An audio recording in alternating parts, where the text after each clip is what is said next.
In just a few days, Vladimir Putin has not just invaded Ukraine. He's seemingly threatened nuclear war on anyone trying to stop him.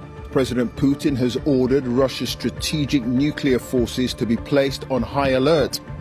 Could Putin really start a nuclear war? Is Putin threatening nuclear force? When Vladimir Putin announced his invasion of Ukraine early on Thursday morning, he warned that nobody should get in his way or they would suffer grave consequences. And he didn't say what those were, but everyone understood that it was a reference to nuclear weapons. What he's done over the weekend is make that threat even more explicit by saying he's going to move his deterrence forces, which are the way that they describe their nuclear forces, onto higher readiness. And what that means is that the command and control system for Russian nuclear weapons in peacetime normally would not allow launch orders to go through. But now that it's on higher alert, those orders can go through. So the analogy I would use would be to say it's like disengaging the safety catch on a gun. It makes it easier to send orders through to those nuclear weapons. What does Putin hope to achieve with threats of nuclear escalation? What's important to say is that putting nuclear forces onto higher readiness isn't a preparation for using them. He's not about to launch missiles at the West.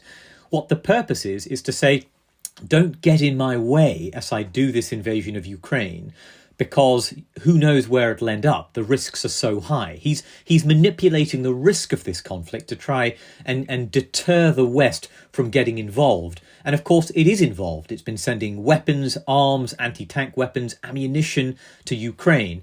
And I think that one of Putin's objectives is to say, you're playing with fire, stay out of my way, or who knows where it could all end up. How has the West and NATO responded so far? NATO has said that Putin's escalation is irresponsible. The West has said that these are reckless actions. In fact, many experts have said that as well, because, of course, whenever you put nuclear forces onto higher readiness, that does carry the risk of nuclear launches being easier to achieve. But what the West hasn't done, importantly, is respond in kind. It hasn't said it's putting its own nuclear forces onto higher alert. And indeed, it doesn't need to, because America, Britain and France, the three nuclear-armed powers in the NATO alliance, all have nuclear-armed submarines that patrol the oceans around the world, hidden under the sea at all times. In other words, weapons that can't be found, weapons that can't be taken out. And so they're always ready and able to respond. And nobody has been putting their land-based missiles or their bombers on high alert, because I think they realise the important thing to do now is to keep these risks down and not follow Putin's lead. Are Putin's threats posturing or a real danger?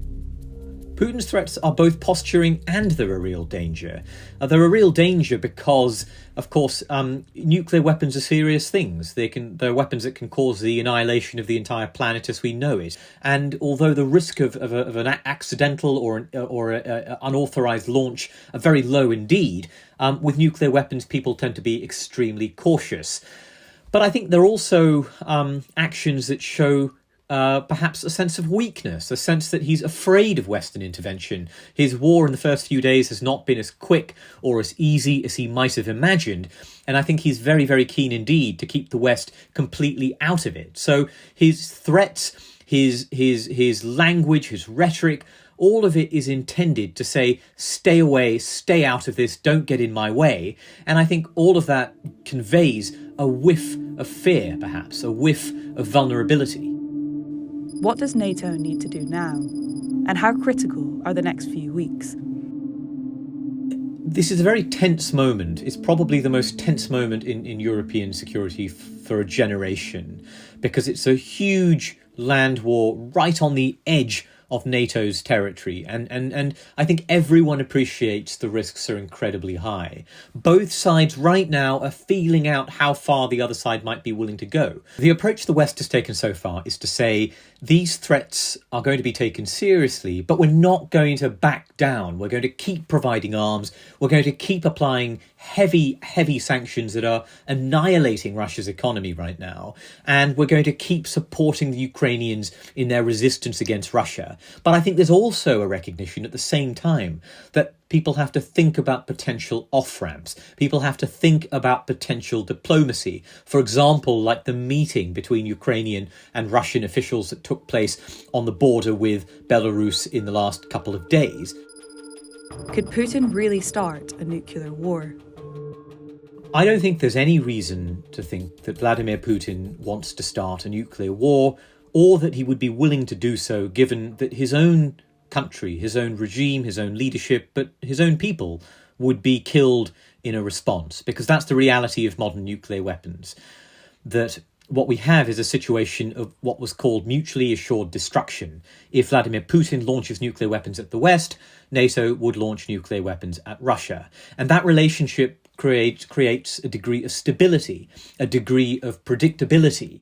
What's important to remember is that the deliberate initiation of a nuclear war isn't the only scenario we ought to be concerned about. In a situation where you have a huge conflict in Ukraine, lots of NATO activity and America and other countries reinforcing Eastern Europe with thousands of new troops, warships in the Black Sea in close proximity, accidents can happen. And those accidents could, in theory, spiral into armed conflict, and armed conflict can result in exchanges of nuclear forces.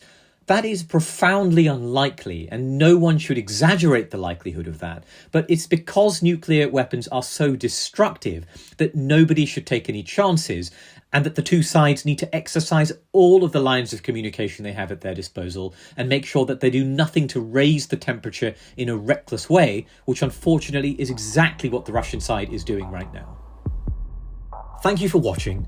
For all our coverage on the war in Ukraine, please click on the link. And don't forget to subscribe.